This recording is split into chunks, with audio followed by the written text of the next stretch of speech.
We the mafia. We the mafia. We the mafia. We the mafia. We the mafia. Bills mafia. Bills mafia. We the mafia. We the mafia. Bills mafia. Bills mafia. We the mafia. Bills mafia. Bills mafia. What is up, Bills Mafia? Welcome to an edition of the Mafia Cast. We are here, of course, live once again, a victory week. Guys, you were there. Let's hear about it. How are you guys doing? We're doing good. I still smell like campfires and beer, man. I haven't washed this, and we're just gonna let it ride. We had a great time, man. It was unbelievable. Most fun I've ever had at a Bills game. Yeah, and it was not even close. We got to the parking lot at 2, and it got to be 6 o'clock. We didn't even know it. It was just so much fun. Time just kept going on and on. And like I said, rounds and seeing Papa Ron was the most wanted thing throughout all the tailgates. This was the most famous thing. Oh my God! Behind Josh Allen, Ron was number 2 in the stadium that night. That's cool. I was looking for myself. I was. Unfortunately, cameras didn't capture it. I was kind of picturing this in my head, right? That the camera would zoom in on the fans like it normally does, and the snowballs flying and everything, and then they would catch this big fat head and zoom in and be like, and then the announcers be like, "Who's this guy?" I was agreed the whole game, waving it around and just doing that. I think I'll make it twice as big next time. Absolutely, we're gonna do a whole body this next time. Well, hopefully, maybe next time I can actually get out there. That would be a lot of fun. Agreed. That would be a blast. Agreed, absolutely. Especially if there's something like an AFC championship game in Buffalo, Oh my gosh, that's something we can talk about. Yeah, we would have to try to figure that out. My wife is actually she's going up to Seattle in February. I don't remember the exact dates. Oh wait, February is going to be well after the AFC championship game because the Super Bowl is the first week, so that won't work. But you guys are sending me some of the pictures, and I should have had them here so we could put them up here on the live show, and I didn't even think about that until just now. But what was the atmosphere? There's plenty more of that too. So I'm gonna start editing down some stuff, and we might have an update to our intro. Might. Oh, for sure. Oh, more to come on that. There's plenty of footage. There'll be something in there. Yeah, we're gonna have some changes going on here. Casey pretty much is here every week now, so we'll just call him a co-host because that's basically what we got going on now. The atmosphere there now. Okay, last January I was at my first Bills game ever. The atmosphere was insane. It was Buffalo secured the AFC East division title that night, Week 17 against the Jets. It was a little bit of a struggle, actually. You guys probably remember that was the game where Bojorquez couldn't pump more than like 10 yards to save his life. Oh my gosh! And the crowd was letting him know it too. Yeah. Well, we're not shy fans. No, definitely not. But this atmosphere that you guys were at, you guys have been to games. Is it's been right up there with your best experiences? I would say yeah. I mean, the whole experience as a whole, the tailgating to the game to everything. I got my snow game, and it was the Dolphins. I always find myself at the Dolphins game. I love the little rivalry kind of thing, and but one thing was the people. There was some people around me. I wanted them a little louder. I was just trying to get everyone louder, like on those third downs and stuff. But that was. I feel like there was some. I think we were too nervous to make noise at certain points. Absolutely, I agree with that big time. Yeah. I mean, especially like that third quarter. Yeah. Yeah. I watching the game at home, of course. My wife and I were sitting there watching it, and I was not concerned or worried or nervous or anything as the game was starting.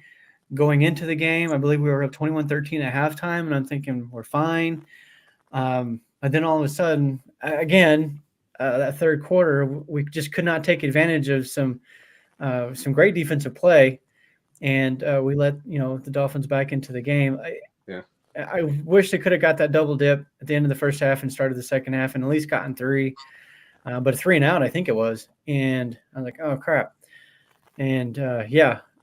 And then at some point, I looked over at my wife. I was like, it's not looking too good for the home team. I still wasn't like freaking out or anything. I saw one person posted on Twitter. He's like, well, that's game. And I think it was after the Dolphins' last touchdown. And we were, obviously needed a touchdown in the 2 points. And I was just responding like, don't do that. And then I left it at that because this particular individual, I know it wasn't Greg, but it's another one that's kind of notorious for angry tweets. And like you need somebody in your life that when you're watching football that you can direct those angry tweets at. And for me, it's my wife. Love her to death. She's so good. And she's just like, okay, whatever. But she lets me do it. I don't know. You started doing it to me a little bit. Sometimes I will, text you guys and be like, okay, what's going on? Whatever. And that kind of goes back as also to the Vikings game. Again, I'm sitting there watching the game. It's 33-0. I've got a buddy, Scott, who sometimes is a regular on our show, big Vikings fan. He texts me. He's like, oh, man, this is done. Oh, in fact, it was – so another buddy of ours had texted he and I about I can't remember. Crisis Core, which is a Final Fantasy VII prequel type of thing, PlayStation game that we're all playing. So he tweets about or texts about it, and Scott's like, yeah, I turned off the game, and now I'm playing that. And I'm like, what? You're a Vikings fan? You turn off the game? And he's like, bro, it's 33-0. I was like, so? You never freaking know. Casey was and giving me he's like, yeah. Yeah, and he was like, it's a done deal. There's no way they can come back from that. And I told him, I said, you know what? 30-something years ago when Buffalo's down 35-2, with less time than you guys have right now, I heard a lot of people saying the same thing. And you know what happened? Greatest comeback in NFL history. It can happen. And then, sure enough, 33-7, 33-14, 33-21. Here they come. And like think how long it takes one person just to run 100 yards. And yeah, you can score that fast. Like it can turn just like that. And I was texting him updates. Like every time the Vikings would score again, I'd text him again. It's like, oh, they just scored again. There's another one. And it was 36-21. And his response was, well, if we score again, I'll turn it back on. I was like, oh my gosh. Not a real fan. No. Scott, you disappoint me. I don't think he's in here tonight. But yeah, you just never know. I mean, the Music City Miracle, we had that game won. Like 2 seconds left on the game. The 13 seconds last year. Unfortunately, most of the time this goes against us, but not always. But you just never know in this game. I saw a Buffalo game where they scored 21 points in 77 seconds against the Broncos. Like, crazy stuff happens in this game. It's on YouTube. You should check it out. Yeah. That's like a 2-minute drill is like almost a thing of the past, I know, yeah. You get like the 30 there was obviously all right. There was a defensive score in there. I want to say, oh my gosh, was it Carlton? Maybe I can't remember his linebacker's name, but there was a tip pass. He picked it off, like ran into the end zone, like inside the 10-yard line, and it was Jim Kelly, of course, and it was super, super cool. And I think we won the game by like 38-27 or something like that. But it was like 27-14 at one point. But, anyways, it's exciting. So I love this game, and that's a big reason why. That's why I watch college football so much.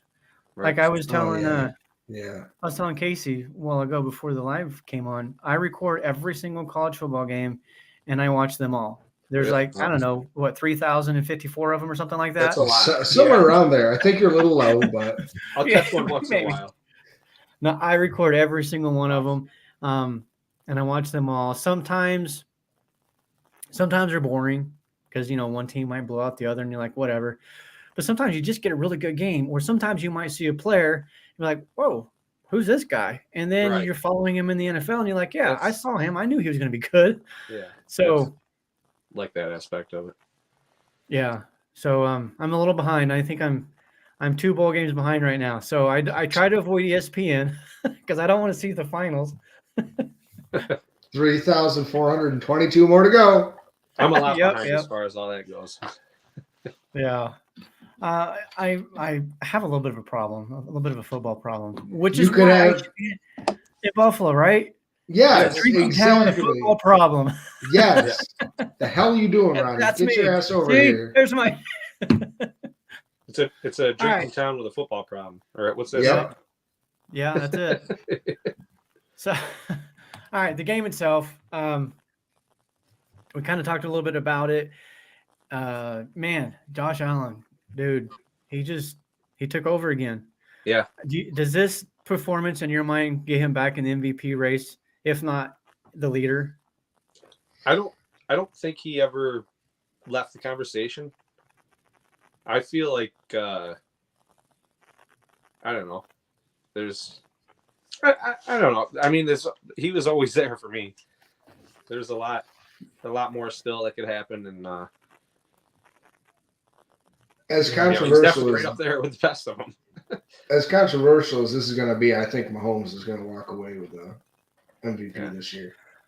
I think it's controversial, but I don't think it's a given either. It's going to be Josh, Hurts, or Mahomes.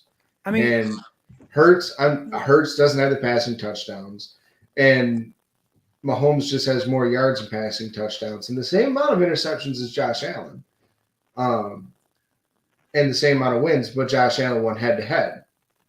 Right. So I think that's Josh a lot Allen's of it. Winning the game on the QB sneak. I don't see Mahomes doing that. Well, you also don't see Mahomes jumping over a line from the 5-yard line, getting a 2-point conversion either. Yeah. Here's my thought. That's what I mean. So, Mahomes and the Chiefs, they've been struggling lately. Like, the Texans had that win. I was, oh my gosh. And they should have won. They should have won. Yeah. When he strip sacked, well, not strip sacked, but when he tackled him from behind and forced that fumble, I was like, oh, of course, naturally. Mm-hmm. But I think that the recent struggles of the Chiefs, Mahomes is throwing some interceptions. Allen has 36 total touchdowns. Mahomes has 35 passing touchdowns. I don't know how many rushing touchdowns he has. Do you guys have an idea? I'd probably say like somewhere around 2 or 3. Yeah, so he doesn't have, if he has more, it's not much more than total than Allen. But Allen went through that struggle, and he had the injury. I think that had a little bit to do with some of the struggles. The team as a whole was kind of struggling, getting through some of these games. But the beginning of the season, Allen was the guy. He was the favorite, and he was the favorite through about half the season.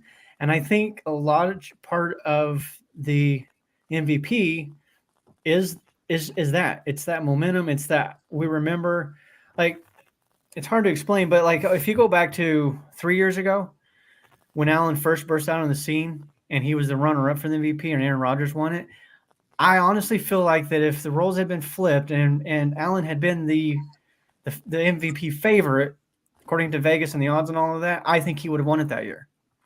And I think that could happen this year where he was the favorite. And as long as he and Mahomes are kind of close, record-wise, statistically, which they are, and because of Allen's rushing, he closes that gap on the total yards. I think Allen could still pull it out, especially if over these next 3 weeks they secure the conference, the number 1 seed. He plays well, 2, 3, 4 touchdowns a game again. I think this is a huge few games stretch for Allen, where he can secure that MVP and get his first one. And I hope so, because I'm sick and tired of hearing people talk about, well, Mahomes is a better quarterback because he has a Super Bowl and MVP. Well, he did when Allen was still developing and still kind of a young quarterback. And I get it. Yeah, I get it that Mahomes was too, but Mahomes also came into a Super Bowl caliber team right off the bat. Yeah. I mean, the Chiefs were 13-3 the year prior to Mahomes taking over. So they were pretty good. Yeah. Buffalo, on the other hand, what were we? I don't know, 0-16 maybe? 9-7. We were terrible. God. Well, before. Truth. Yeah. Yeah. So Mahomes only we has. should have been 9-7. We were lucky. Mahomes only has 3 rushing touchdowns, so he's got 2 total more touchdowns than Allen has. Yeah. I think whoever wins the AFC wins the MVP. I think that's how it's going to be determined. Yeah. Unless the Bengals somehow pull it out and win it because Joe Burrow's not winning MVP. I think whoever's team finishes higher in the AFC standings between the Chiefs and the Bills wins MVP. Yeah. I feel like the time is now, and you're talking like you said, the Chiefs might have been struggling a little bit. It's hard to stay hot for the whole season, though. I mean, It is. it's months, so. So if the Bills win the Super It Bowl really is. with the first round bye, they'll have won 20. 11 games in a 17 and- row. 11 games in a row. Because they're Yeah, on a they got- five-game win streak Yeah. right now. So we have to win the next 6 games. Sounds like a lot. Well, I know. Well, that's also why I predicted the Bills to lose to the Bengals in 2 weeks on Monday night, because they're playing the Bengals away on Monday night, and I think that I thought we would be having a win streak going in like right around this area, and that would be like our last loss, and then we beat up on the Patriots in week 18. Yeah, I like that take.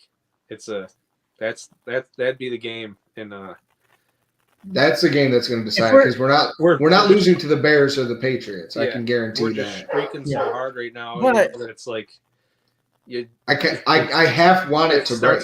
It starts to worry you, so that would be a good time to get it out of the way, I guess. Yeah, that's what I'm saying.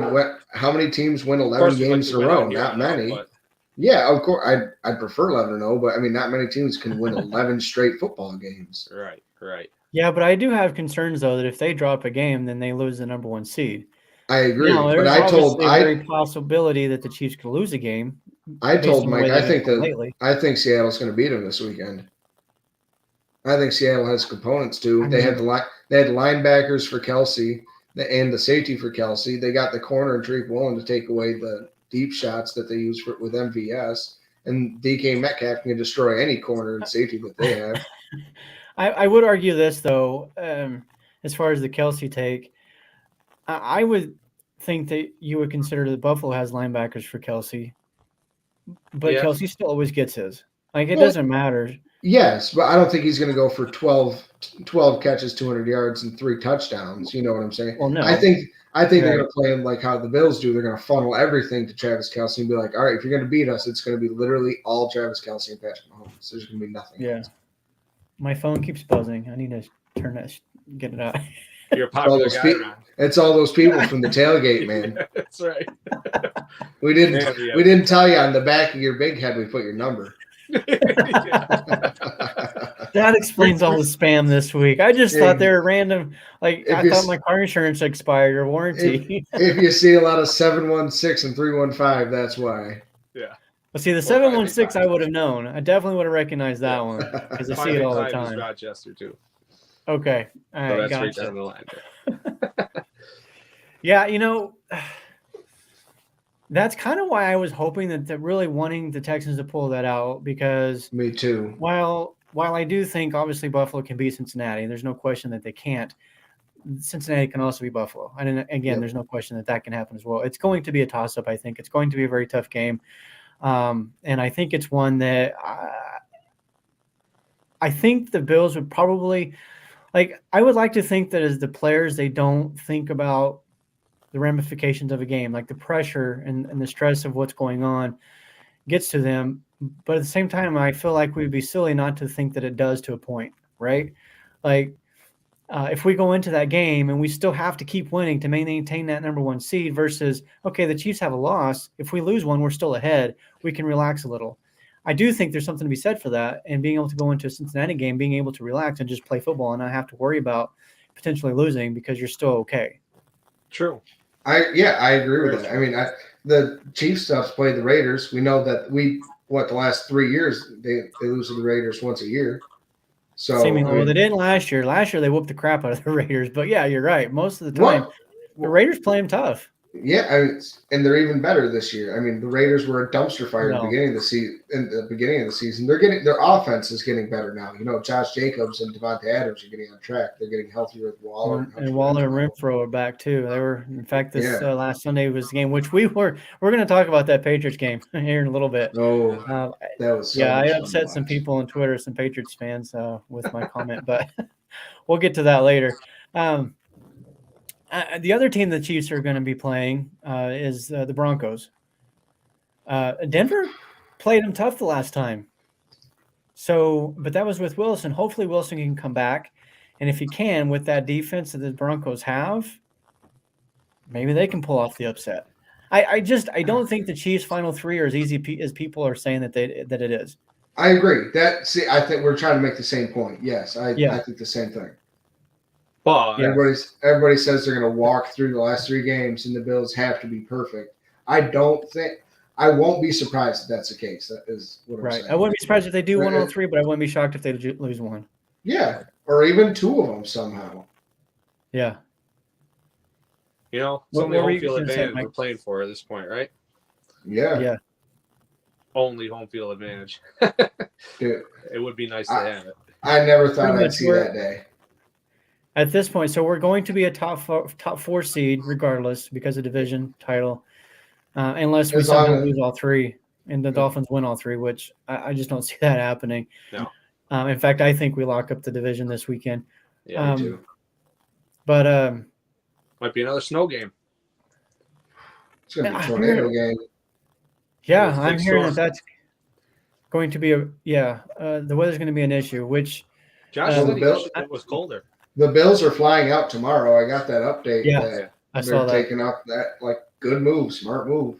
I think I'm hearing the weather in Chicago though is going to be just as bad as too though. Is that? Yeah, that's why they're going. That's why they're going on Thursday because it's going to be worse in Chicago. Yeah. Okay, I was going to actually look up the weather stuff earlier, and I got busy with my actual day job. Which if there's any sponsors out there that want to pay us enough to quit our day jobs and focus solely on this, please reach out and let us know. We will be all over it. You have 100% my attention. But yeah, so I wasn't sure if this storm was like this huge, ginormous thing that was going to cover like the whole region, or if it was specific to Chicago, or if it's 2 different storms that are similar. I don't know. But I think it's one big storm and it's spreading, but it's pretty. I think Chicago's kind of right in the middle of it. Yeah. And that's crazy. Now Josh said he spent 3 or so years in Wyoming and then the 5 years here, and he says it's like second nature now playing in the cold.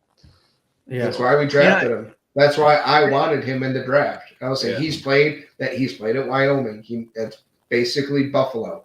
Yeah. Yeah.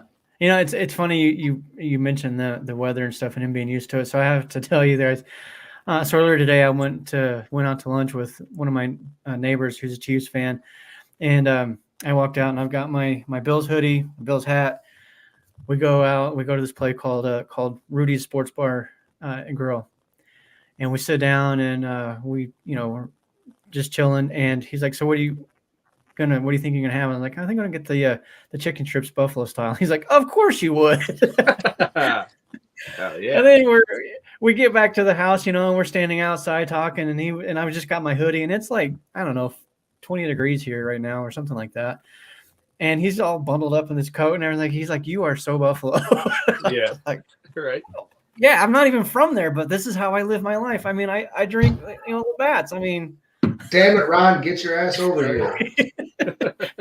But yeah, back to the game. This kind of is almost sounding a little bit like what happened with the Patriots game last year, where Macaroni Jones threw like 3 passes. Bag of milk. Do you guys see that happening again with Justin Fields? Because he's not. I don't even know if he's as good a passer as Mac Jones. Honestly, I think I honestly have not seen enough of Justin Fields to make that determination whether or not he's a good passer or not. To be honest, but I know he can run. So that is making me a little bit nervous. Yeah, I think he can get it done. It's just a little inconsistent, maybe at times. But I mean, he needs some weapons. I don't think he's gonna. I don't think he's gonna best us. Ooh, Chase Claypool. That's not a number 1 wide receiver in the league. And David Montgomery, and I heard Herbert might be back this week too. All 3 of those guys are good runners, and in a game like this, that could be an issue. Mm-hmm. We have, but I know. That's like in the Marvel movies when. That's in the Marvel movies. If you're Leslie Frazier, though, what do you do? True. Do you go ahead and play Poyer up on the line, or Hamlin, because we know Hamlin's not afraid to get in there and get dirty? Do you play those guys up closer to the line and basically say, okay, we're going to put 9 guys in the box and we're going to go one-on-one with our corners.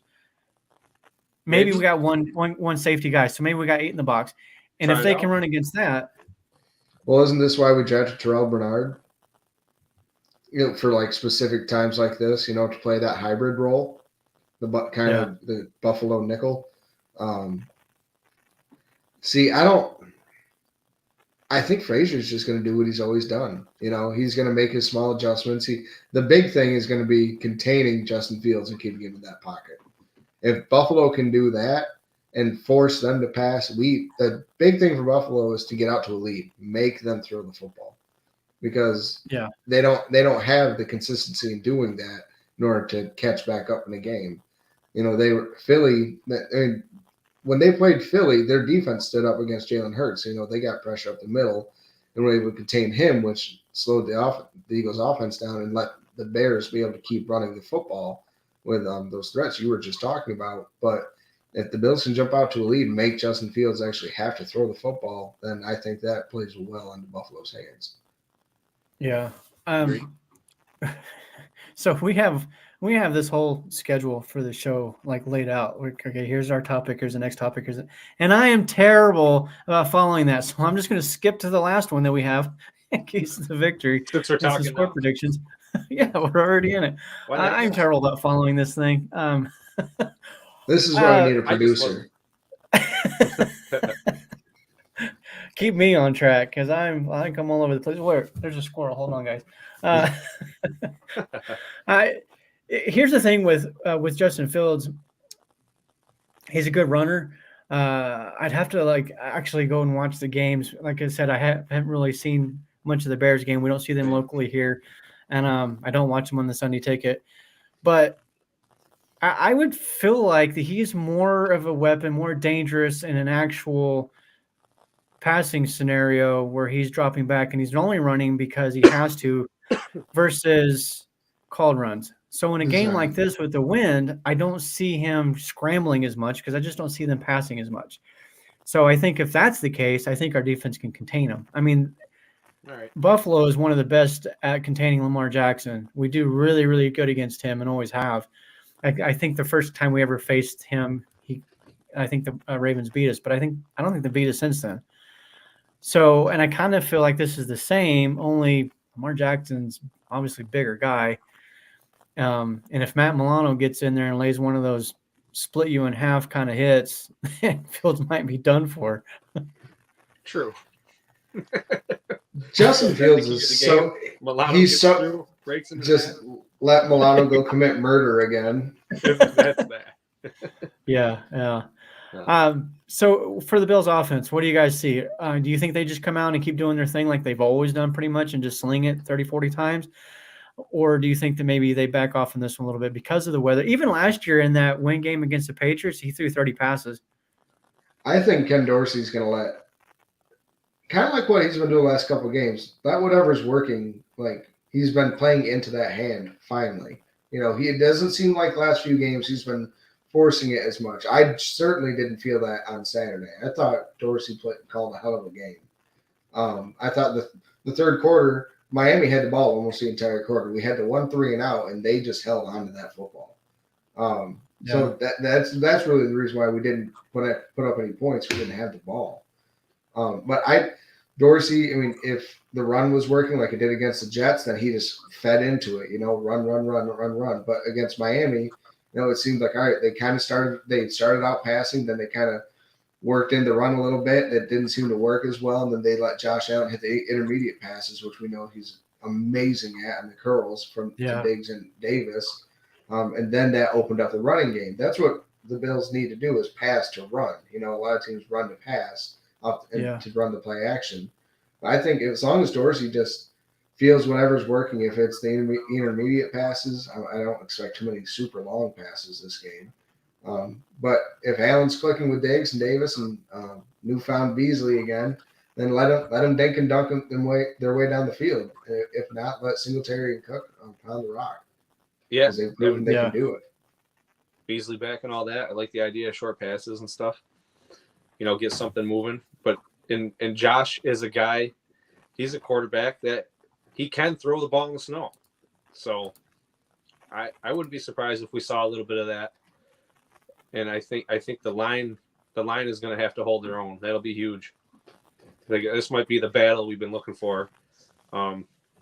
it wasn't a total whiteout blizzard game, last game, but if this it wasn't as much snow as I was hoping.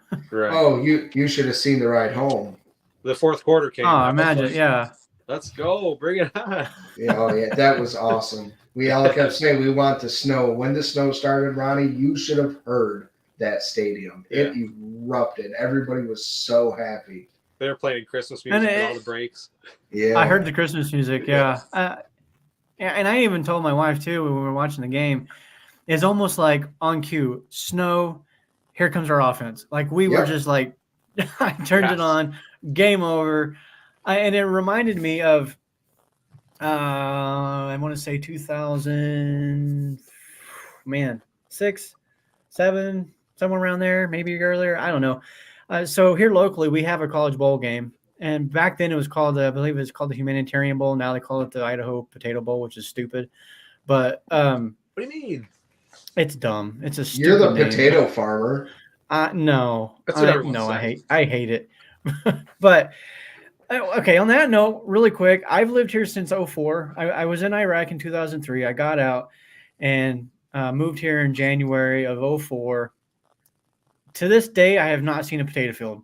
Just saying. They're out there somewhere, but I haven't seen them. Because you work at home. Go explore the world, Papa Ron. I was looking at food places. Take a walk down the block. I'm sure you'll see 7. I was looking at food places in your area trying to see what's, and you do have like Buffalo Wild Wings that we have, stuff like that. Oh, yeah. Chains and one restaurant, I forget what it was Buffalo called. Wild Wings will like never be the same. Full of fries. That was like, that's pretty cool. Oh, stupid, dumb. I hate it. I'd much rather be known for buffalo wings than freaking potatoes. Right. This is Ronnie. He grows potatoes. Oh, potato farmer. He's from Idaho. Nice. So you mentioned the Buffalo Wild Wings. We do go there from time to time. It's a cool atmosphere. Have a drink, watch games or whatever. Yeah. Since we went to Buffalo and we went to Barbell's, wings around here are not the same. Right. They're just not. We still get them because we like wings and they're okay. But anybody that's never been to Buffalo and had buffalo wings, you do not understand. They really are different. The blue cheese really is different. Like, it's terrible here. It's so gross. Like, I tried it and like, can't do it. But it's different in Buffalo. It's weird. Yeah. But anyways, very interesting. So there was a bowl game that me and my family, we went to it. It was Boise State. We were playing against Boston College, which happened to be Matt Ryan's final year, his senior year. I believe it was his senior year. So I got to watch him play live, which he was way better then than he is now. Just going to throw that out there. Sorry, Matt Ryan. Not good. Hard, you were good. You were good. He was. But so we go to the game, and Coach Dan Hawkins, he was our coach then. That was his final game because I remember there was a lot of the Boise State fan base was kind of mad at him for taking a job at Colorado. We're like, I mean, what do you expect him to do? You guys aren't paying him enough. Colorado's going to pay him, whatever. So we're at the game. Our team is not playing well. Jared Zabransky opens the game with a pick, and we're down 27-0. I'm like, this game sucks. It's boring. Matt Ryan just like shredding us out here. But then the wind kicks up, the rain, sleet, snow, all at the same time. It's going sideways across our faces. It was just weird. It was just crazy how the weather instantly changed in that moment. It became extremely cold. People's hats flying off, snowing, raining, all of it, the whole thing. It was just crazy. And then we got a punt, returned it for a touchdown. And then we got another touchdown. And then we got another touchdown. Before you know it, was 27-21, and the crowd's going crazy. The stadium is rocking. So what you were just saying about the snow and when it kicked off in Buffalo the other day, it kind of reminds me of that. Like, as soon as that weather hit, it just like excited the fans, it excited the team, and that was the energy that we needed. It was. Ultimately, we got down to the inside the 5-yard line, and our quarterback, Jared Zabransky, he threw an interception in the end zone, so we didn't win that. That was actually the year before Boise State went to the Fiesta Bowl and beat Oklahoma the following year. Oh, wow. Yeah. So if you didn't watch that Boise State Oklahoma Fiesta Bowl, again, that's out there on YouTube. You got to watch it. I watched it. Oh my gosh, phenomenal. I loved the BCS. Loved the BCS. I'm going to write that down. Yeah. That game is one of the best games I've ever watched. And I know it's Boise State, and so there's a little bit of a bias there for me, but you can ask anybody that actually watched the game, and they're going to say the same thing. It's like one of the best, if not the best, college football game they've ever watched. It was fantastic. And then to have a running back propose to his cheerleader girlfriend on live TV nationally at the end, that just added to the whole persona. I remember now. I remember. Yeah. Yeah, that was a crazy, crazy game. But again, the weather, it just kind of reminded me of that. I don't even know. Do you remember when LeGarrette Blount was a duck and sucker punched that dude from Boise State? I won't ever forget that. That was one of the I watching it on TV, and all of a sudden I was like, "Oh, that was a shot." Yeah. And next thing you know, we don't really care for we don't care for the Oregon Ducks or LeGarrette Blount around here. No. I bet that happened in 2008, and y'all are still salty. Yeah. Oh yeah. And I'm just gonna throw this out here. Oregon has never beaten Boise State. Oregon State has, but Oregon has not. No kidding. Yep. I mean, it's only 2 games, but still. Oh, bro. My God. But still, 0-2 against Boise State. All right. Back to Buffalo. Yeah. So, I am a little bit worried about the weather. We have the score prediction thing up. Let's go ahead and do that now. I know we normally do it at the end of the game, but we're going to let Casey go first this time. Oh, putting me on the spot. All right. Pressure's on, man. You complained a couple of weeks ago about not being first. Rude. Don't sit there with your jaw open. All right. If my dog would stop barking, this would be a lot easier. We're going to go I'll cover it with music. 27. We're going to go 27-17 Buffalo. All right, Mike. I'm struggling with this one. I wrote down a score earlier, and I want to go with it. So I'm just going to go with my first guess. I wrote down 23-13. Bills. Okay. Get it down in the snow. Okay. I think it's going to be a somewhat low-scoring game. Man, this one's tough. The weather makes it difficult. Exactly. If not, I'd be saying something like 35-21 Buffalo or something like that. Yeah. Let's start with the Bears. I'm going to give them 10 points. I do think they get lucky and get a touchdown in there. Get lucky. I just don't think they have the quarterback to play in that kind of weather. And I don't think they have their defense isn't that great. And if Buffalo does go to more of a ball control type of offense because of the weather, I can see them chewing up a lot of clock because I just don't think the Bears defense is that good. And I think Cook and Singletary can have a game. And I think we're going to see more called runs for Allen as well. So I think I'm going to go 24-10. Nice. I like it. Real quick, can I just say, after Buffalo scored against the Dolphins and Josh Allen went for that conversion, I looked at Mike and I said, let him just jump over the line. He did. I swear to God. And then all of a sudden I was like, I told ya! It was insane. It was so crazy. And then the fumble.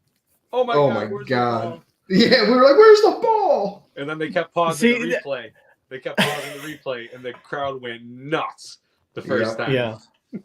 Yeah. And see, that's the one advantage of watching games at home because you get those replays a lot quicker. And as soon as it happened, he fumbles like he was across. I'm not worried. He was across. And you could tell from his reaction too. He I'm across. I'm not going to go chase the ball. Exactly. He's like, I have 5-foot-long arms. We're good. Yeah. It was really close though. But yeah. It was that close. reminds me. Last week we talked about Hines, Brown, and Beasley, and I made a prediction that all 3 would get a touchdown by the end of the season. 1 is down. 1. 2 to go. The one that worries me is Brown. I was going to look up his snap count before the show tonight, and I didn't get a chance to do it, but I didn't see him on the field. I think there was one throw. I think there was one throw at him, and that was it. Okay. And yeah, it was so few. I don't even remember that one. But now I definitely think Beasley will get in first. Yeah, I do. Beasley was on the field like a decent amount. And what made me happy actually was our boy Shakir came out and he was actually the one that started that game in McKenzie's spot. It was good to see him getting some snaps. Yeah, he didn't get much action, like with the ball being thrown at him, but I mean he was out there in the game. Yeah, yeah, it was. That was pretty cool. Thank you for that. I made that. Yeah. What do you think about? What do you think about going forward with so I came up on social media. Kyer Elam is playing well. We've got White back now. Poyer, I think we're okay with him as far as not missing any more time. Knock on wood, barring further injuries or anything. Obviously, Taron Johnson's playing great. And so there's a lot of talk about, we're kind of getting back into this thing. We've got our secondary healthy again, minus obviously Micah Hyde. And I've even heard some rumors that Hyde could potentially come back. Me too. I mean, there's almost every day you see Micah Hyde's working off to the side with trainers. Hyde's working off the side with trainers, doing drills. But we saw how careful they were with Trey White, which is why I don't believe he'll be back. A neck is something you just do not. While I do agree with that, if the doctors say it's good to go, then if the doctors say you're good and he's like, I'm all right, then hell yeah, let it rip. Right. I'll get back to that in a minute because I do want to talk a little bit more about that. But getting back to my other point before I forget, because I do that a lot because I'm old. So thoughts. This is true. Yeah. I brought up the fact that Benford, he was placed on IR and he's eligible this week to come back. Really? So you've got Elam, you've got White, you've got Benford, Poyer, Taron Johnson, DeMar Hamlin's playing really well. What do you think these guys do with this bunch? Let's just play nickel, or not nickel, but dime the whole game now? Dude, right? Well, no. What linebacker are you taking off the field? Not this week. Not this week. No, not this week. I'm just talking more kind of like long term. I don't think Benford plays this week. If he does, it'll be sparingly because I think they might ease him back into it, kind of thing. But I'm just really curious to see what they're going to do. Like, does Benford take over the starting role? Because he, for the most of the season, has been starting over Kyer Elam. Now that Elam has a little more practice under his belt and a little more experience, obviously, and he's starting to seemingly kind of figure things out a little bit more. Does Elam keep the number one spot? Do they rotate them? I'm going to be curious to see how that plays out. And then even going into the offseason, which that's going to be a really interesting discussion and conversation in the offseason. I like a little friendly competition, Yeah. Stay on your game or we'll pull you out. As long as Dane Jackson is last on the list, I don't care. Those other two. I'm done with the Dane Jackson experience. I'm just happy that he's a free agent this year because now, if the Bills bring him back, it's like, all right, I'm gonna admit that I'm wrong because I'm not gonna go against Brandon Beane. Jackson has been starting. He didn't last week. Was he not the first guy out? No, it was Elam. It was Elam. Okay. Yeah, Elam because I know a lot. Yeah, I know Jackson has been kind of a pain point for a lot of the fans here lately because he has given up some plays. And I would even say this though, that watching the plays with Jackson involved, he's not terribly out of position. Like his coverage is decent, but he's just not getting in there. I don't know how to explain it really, but it's like it doesn't feel like he's really getting burned necessarily. He's just not quite there. And these guys are making the catches on him. Dane Jackson is just he's a to me he's like a career backup. He's Ryan Fitzpatrick of the corner world in my eyes. He'll come in. Fitzmagic, come on. He'll have some flashes and then he'll also burn you. He set some records. Like Fitzpatrick, for most teams played for. Speaking of records, Allen set another one. No, he tied it. Most total touchdowns in the first 5 years of a career. He's still one behind. 170 He's to 170. Tied with Marino. He's one behind. I saw it right before we came on the show. See, I saw it after the game that he was tied.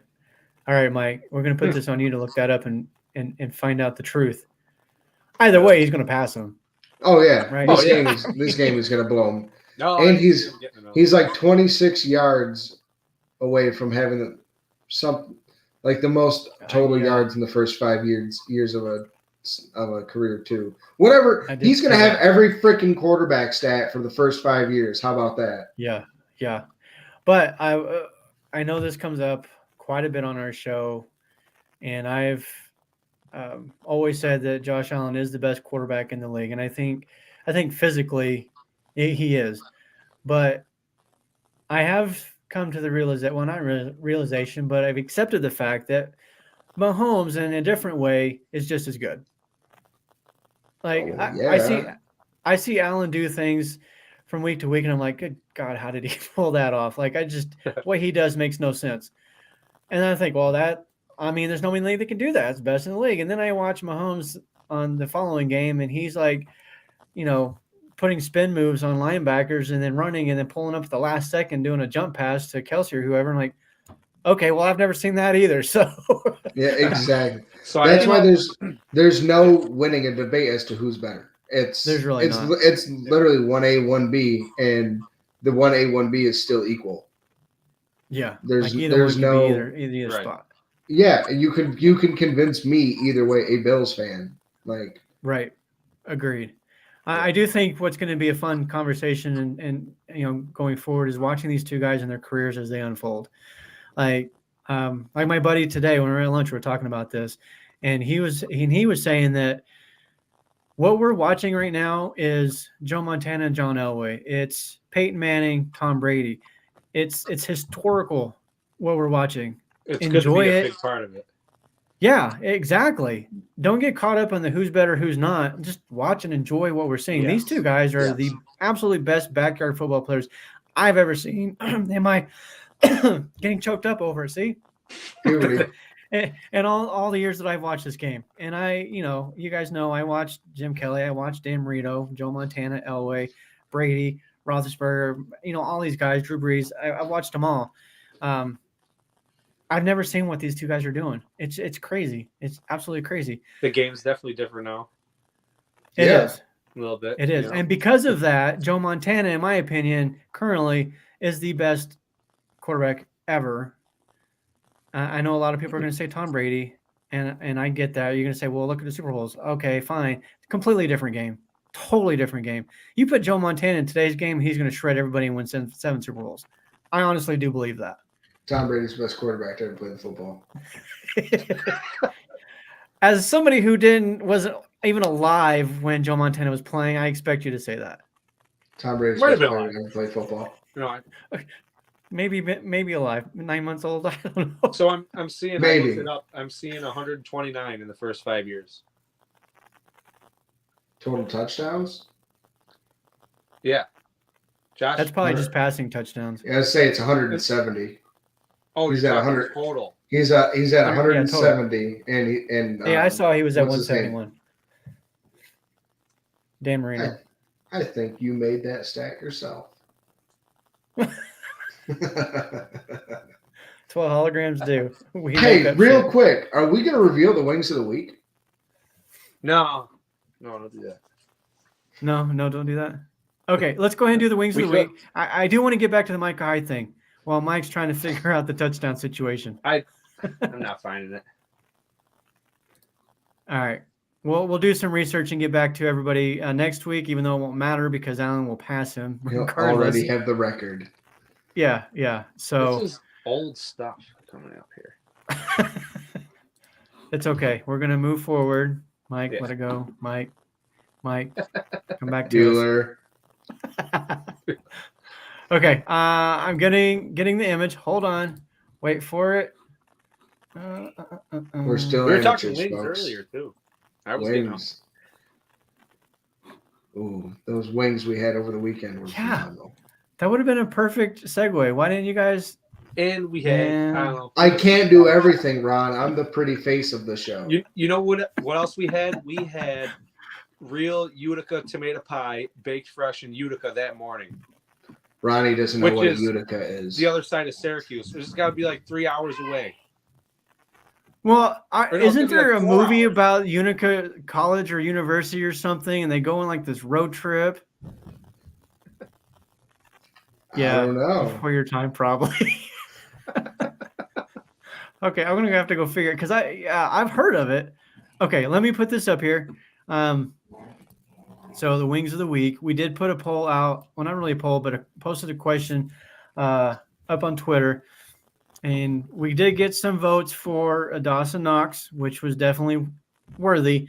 But we went with this guy, based on the numbers, 25 of 40, 300 yards, 4 touchdowns, 77 yards on the ground. And let me just say, carried my fantasy football team because John Taylor got injured on the first drive of his game. So Did you pick up Zach Moss for good faith? Actually, I tried. I did not have enough fab to purchase him, and somebody beat me out for him. I hate Zach Moss so much, I picked up Deion Jackson in spite. But in that game, Zach Moss got most of the carries. So and he ran it 24 times for 86 yards because every time he ran it, he hit the ass of his lineman in front of him. I know. I get it. Speaking of which, did you see Matt Ryan is getting benched this week? For Nick Foles. Colts Super Bowl run. Calling it right now. Times are tough. Colts land. Yeah, they are. Josh Allen, wings of the week. Best player in the league, man. He's back. Yeah. And again, going to the MVP point, I do think he's back in the conversation. To what Mike was saying, I don't know that he necessarily ever left the conversation, but I do think he kind of fell down the pecking order. I think a lot of people just put Mahomes at the top. Some people put Hurts at the top. I think Hurts' injury, if he doesn't play, I think that's going to hurt his chances. But, I mean, if Allen's putting up numbers like this, 300 yards, 4 touchdowns, no picks, like knock on wood, when was his last interception? Did he? I don't think he threw one last week either, did he? 3 weeks ago. Really? Yeah. Yeah. So, and this is the Josh Allen that we know and love. And this is one reason why, for me personally, I wasn't necessarily concerned about the red zone issues. I wasn't concerned about what some people were saying. Oh, Josh Allen's regressing. Like, seriously? Come on. Regressing over a couple of games. And really, even when you look at those few games, the numbers were still really good. Yeah. He was still putting up 300 yards. It was just a couple of plays that resulted in turnovers. Just a couple of them. He got a little banged up too, and like I said, it's hard to stay hot the whole season. It's a long season. It's tough on these guys. It is. It really is. I know we have some other stuff that we're gonna kind of go into, and I'm looking over here. We still got some NFL news to kind of get into, but I want to get back to Mike Hyde really quick. He was on One Bills Live this week, or was it last week? I don't remember. Recently. And he's working out, he's running, he's doing all that stuff, and he did say he could play if it was up to him. He just needs the doctors to okay it and give him the clear. Just the way and the tone that he was saying, he didn't outright say I might come back, but just again the tone and the way he was talking, it kind of gave me the impression that okay, there's a chance. Could you imagine? Let's say the NFC or AFC Championship game in Buffalo against KC, and Mike Hyde returns. Holy crap. We will all be there. As long as you fly out here, I promise you we will all be there. That's all I got to say about that. And not in cardboard fashion or a hologram fashion. For real. Hologram. And we might see if I had some little graphic, I can make my face go all squiggly and start bouncing around. I would do that, but we don't have that. We'll see some of the same people, and they'll say they know you already. Yeah, look, this is Ronnie. He's from Idaho. I was just there in January this year. Where were you guys at? I know. You didn't like us then. I didn't know you. Same thing. I'm not sure if you were born yet, Casey. Mike, why are you laughing? Right. You're barely older. All right. NFL news. And I just remembered the NFL news stuff because we talked about Jalen Hurts, and he's kind of part of that. So going back to that a little bit, Jalen Hurts' injury, they're saying that he could actually still play this weekend. I seriously doubt it when the team's sitting here 13-1. I don't see a reason why you would put him out there, regardless if he says he can play or if the doctors say he can play. I personally would still make him sit for at least a week. But if he's out for any extended period of time, do you think that hurts his playoff chances? Playoffs? Or not, sorry, not playoff. Not MVP, playoffs. yeah. MVP, yeah. Absolutely. I mean, we've seen that before. I mean, Carson Wentz was walking away. I mean, he had 15 yards between him and the guy behind him before he snapped his leg in half. Mm-hmm. I mean, there was no doubt about it. That was only 9 games into the season. You know, right. When a couple years ago, when Josh Allen first really broke out, and Russell Wilson started the season with, it was like the first 5 games he had like 20 touchdowns or something like that. Oh yeah, he was on fire too. Was walking away with it then until he completely fell off a cliff. Yeah, and MVPs get taken away because of injury. I mean, the best ability is availability. Josh Allen hasn't missed a game. I mean, the last time he missed a game was his rookie year when he originally hurt the elbow. So, and same thing with Patrick Mahomes. Since he hurt his knee, that was his second year. He hasn't missed a game due to injury. I mean, they've sat on week 17 and week 17. Right. But, well, here's some trivia for you guys. Who was the last player to win the NFL MVP having missed time? 3 games. He missed 3 games. He played 13 games that season and won the MVP. Give me the decade. Give me a hint. Give me the decade. You were alive. I want to say it was early 2000s. I don't remember the exact year, but it was early 2000s. Quarterback. Yeah. That's kind of a gimmick for the MVP these days, but True. Well, in the early 2000s, they were giving it out to people like Adrian Peterson. So he's from Alcorn State. Jeez. He just threw us for a loop with that one. He was on a Madden cover. I think. What's his name? I'm pretty sure he was. I was about to guess before you said that. It probably would have been a pretty bad guess. I'm not even going to say it. Or it could have been spot on. You never know. No, he definitely didn't go to college there. Quarterback for the Titans. Yep. I knew it. Let's go. McNair? What's his name? Yeah, Steve McNair. I kept wanting to say Steve Young. I kept wanting to say Steve Young, but I couldn't think of the last name. McNair. I was like, Steve Young's not black. Wow. No. Yeah, Steve Air McNair was the last one, and I want to say it was like 2001 or 3 or 4, somewhere around there. Right around there. Yeah, he was on it. I can see it. As soon as he said Madden cover, I started clicking through my head, and I was like, "God." I figured that one might help. Well, that and the Alcorn State definitely helped. Yeah. So I'm with you. I think that significantly affects his MVP status. If he just misses 1 game, though, let's say if he plays in the last 2, but then again, he might not even play in the last week of the season because they're probably going to have home field locked up by then. So, I think the Vikings are the closest one, and they're 2 games back. Josh Allen's missed a game and a half this year. And he hasn't played in 3 second halves. So think about it. He's done all this 300 yards in those games. But he's still done all this a game and a half behind everybody. Yeah.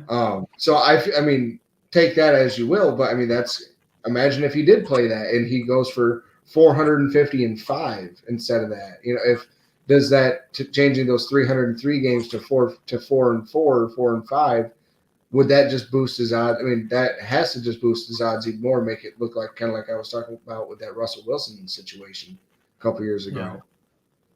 Yeah. It's funny you say that because that's the same thing I always said about Kellen Moore when he was playing for Boise State. He was second. I think he's second in the record books for passing yards, or he's top 5. But he only played 3/4 of every game. Like every single week, he was sitting in the 4th quarter. He used to because we were always up by like 40. Out of the water. I loved Boise State, man. It was so cool. He was something.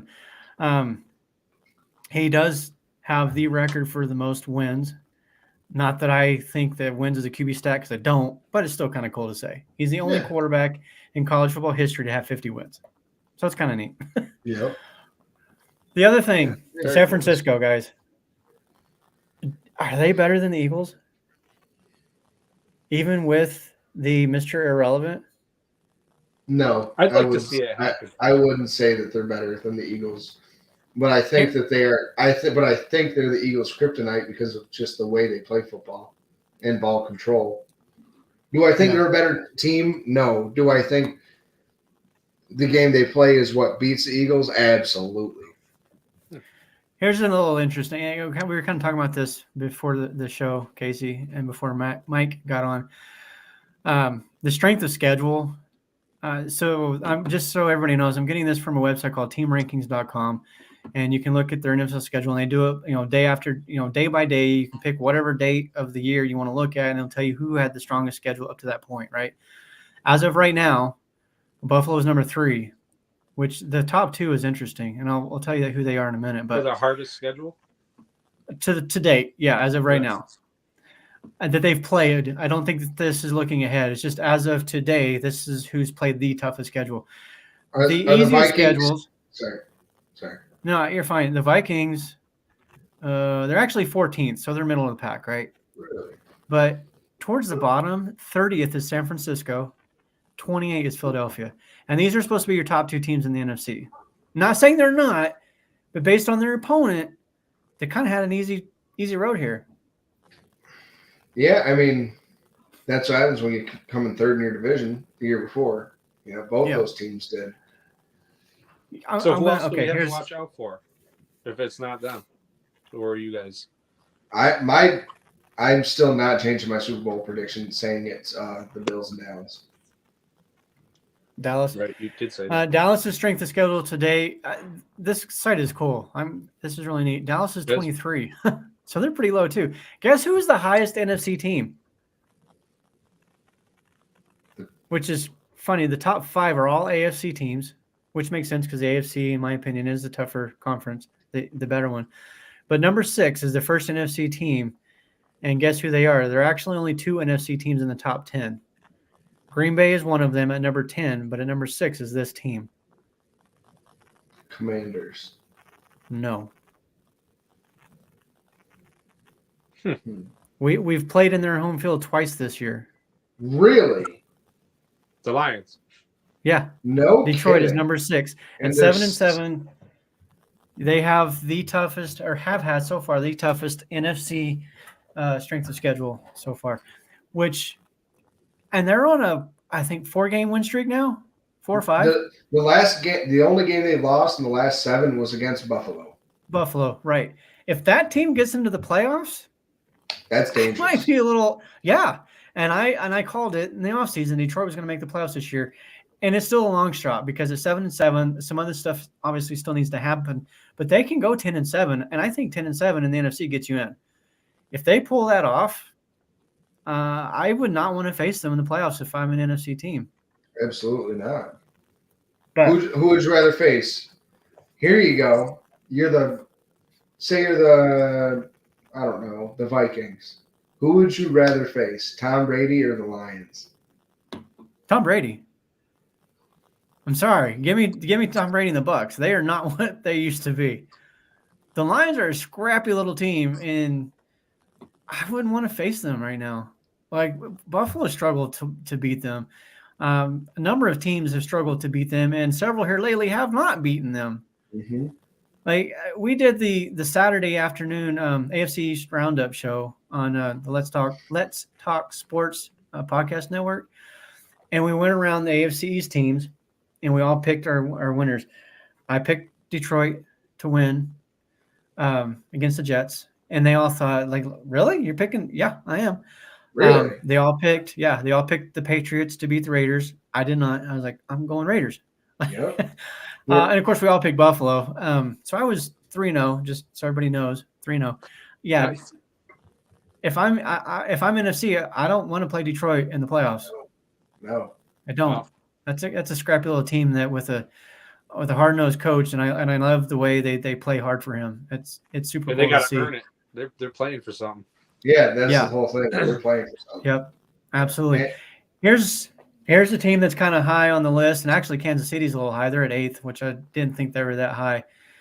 But Cincinnati comes in at 7 currently.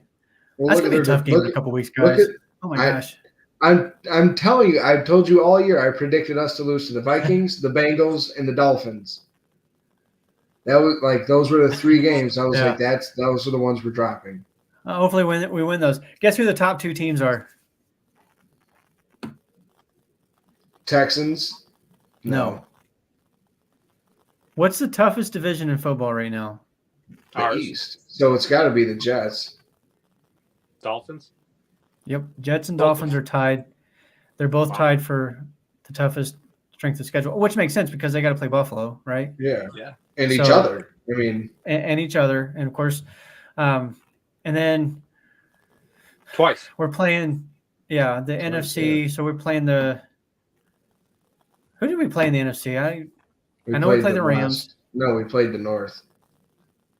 We played the – Oh, yeah, that's right. The Rams was the bonus game because of the 17-game schedule. So, we played some Minnesota 11-3, so that makes sense why they – and then – but the Patriots are pretty low. Well, kind of low. They're at 11.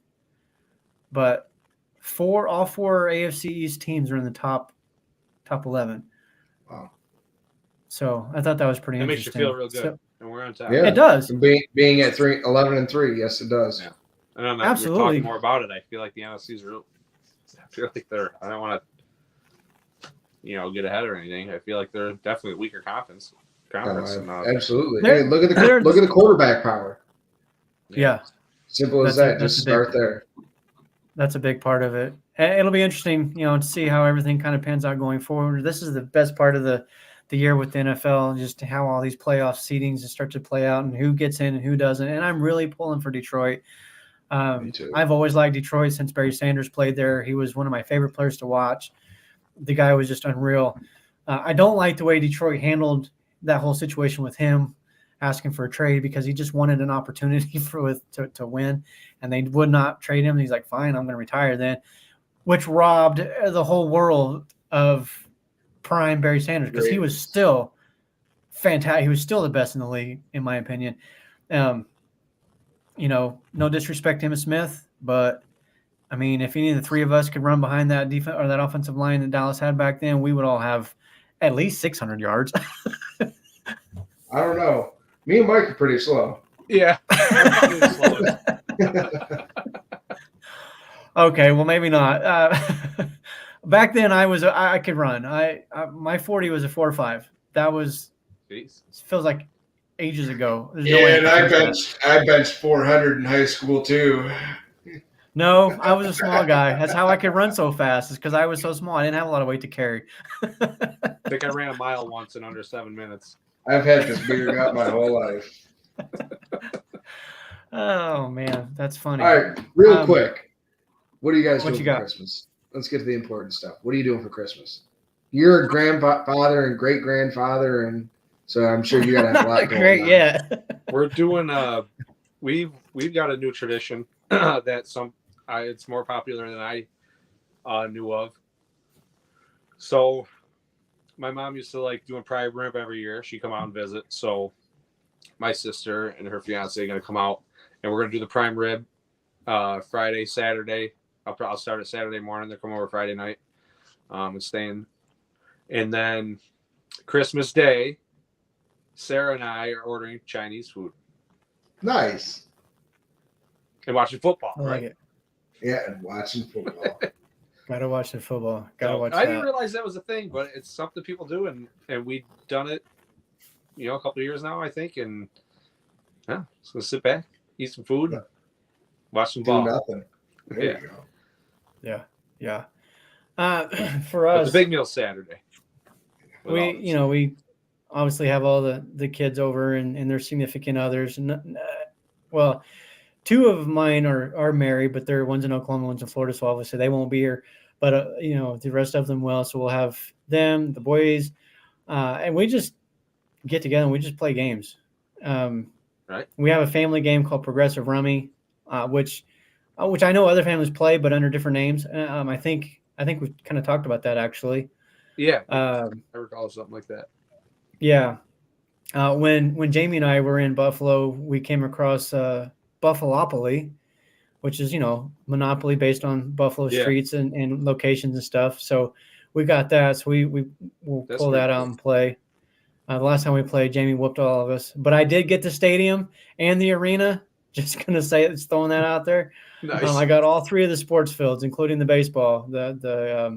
Is that your what are they called? Park Place?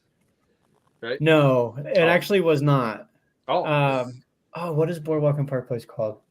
I'd have to pull it out and look because I don't remember. But yeah, I bet you it's like Duff's or Anchor Bar or Barbell. It's probably something like that. Might be. I'd have to look. Remind me. I'll look at it for the next show. Maybe I'll pull it out and just kind of hold it up here. Heck yeah. All right. Yeah, we'll break that out. Christmas morning, though, we have started this tradition where I make breakfast burritos. I don't know how it became a thing, but my breakfast burritos are world famous. Okay, they're family famous, but they're famous. We can make them world famous. You're world famous. I almost no, but I call them my man burritos because I put sausage, bacon, ham, hash browns. That's all in there. It's just all shoved into the tortilla. Nice. It's usually like that big around. I love it. But yeah, that's what we do, and we have our family white elephant. We get together for that, and we just play games. Our family loves games. We get together for games all the time. Yeah, that's awesome. Well, we started having what about you? Thing a couple weeks ago, and then we're doing another one in another week. So just trying to keep up with all the hustle and bustle. Yeah, ain't that the truth? There's a lot going on to it. I still got a little shopping to do, but I had some packages arrive today, so that's nice. I think I'm done with that. Yeah. It's one thing I'm glad Lauren and I decided this year we actually decided not to do like presents for each other because neither we really want something. We'll just kind of go and get it. We don't we want or need anything. So we're like putting money into the house. We've been contemplating getting like this 3-in-1 real wood table, and it's got the pool table attachment. It's got a ping pong attachment, a dinner table. Those are cool. Attachment. Nice. That's cool stuff. Yeah. And just doing work around the house. We're both off next week from our day job. So we're trying. Really nice. Poor Mike. Yeah. I get the 2 Mondays. That's it. Oh, my vacation starts on Friday, and then I don't go back until the 3rd. So me too.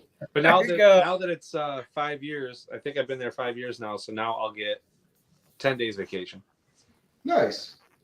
Good for you. Yeah. Congratulations. Thanks. In February, March. All right. So maybe next year I'll take off more holiday time. There you go.